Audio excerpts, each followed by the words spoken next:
మన శ్రీ వీరాంజనేయ స్వామి దేవస్థానంలో జరిగినటువంటి ఈ సీతారాముల కళ్యాణ మహోత్సవానికి విచ్చేసినటువంటి భక్తులందరికీ ఈ సీతారాముల కళ్యాణం యొక్క శుభాభివందనాలు. ఈరోజు మనం ప్రత్యేకించి పంచలోహ విగ్రహాలతోని నూతనంగా తీసుకొచ్చినటువంటి విగ్రహాలతోని పూజలు జరుపుకున్నాము. 70 సంవత్సరాల ప్రత్యేకత కలిగినటువంటి శ్రీ వీరాంజనేయ స్వామి దేవస్థానంలో ఇలా ప్రతి ఏటా మేము సీతారామ కళ్యాణ మహోత్సవం జరుపుకోవడం చాలా ఆనందదాయకంగా ఉంది.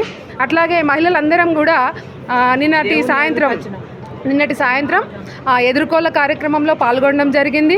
చాలామంది భక్తుల కోలాటంతో సీతారాముల వారిని, హనుమంతుని, లక్ష్మణుల్ని ఊరేగింపుతో తీసుకురావడం జరిగింది.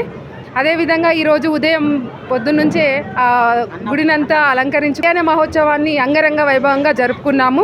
అలాగే ఓడిబియ్యాలు, మంగళహారతులతో చాలా ఘనంగా జరుపుకుంటున్నాము.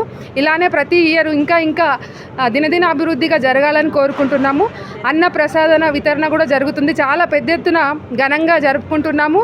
దీనికి మా గ్రామ ప్రజలందరూ సహకరించి ఇంకా ఉన్నతమైనటువంటి స్థితిలో తీసుకురావాలని కోరుకుంటూ ముగిస్తున్నాం. దీనికి సహకరించిన వారందరికీ కూడా పేరు పేరున ధన్యవాదాలు తెలుపుకుంటాం. ఈ కళ్యాణ మహోత్సవాన్ని చూస్తుంటే మాకు భద్రాచలంలో జరిగినట్టుగా అంతకన్నా అంగరంగ వైభవంగా జరిగినట్టుగా కన్నుల పండుగగా ఉంది. చాలా సంతోషంగా ఉంది. మేము చిన్ననాటి నుంచి ఈ సీతారాముల కళ్యాణ మహోత్సవంలో పాల్గొంటూ ఇప్పటి వరకు ఇలా ఆనందంగా జరుపుకుంటున్నాం.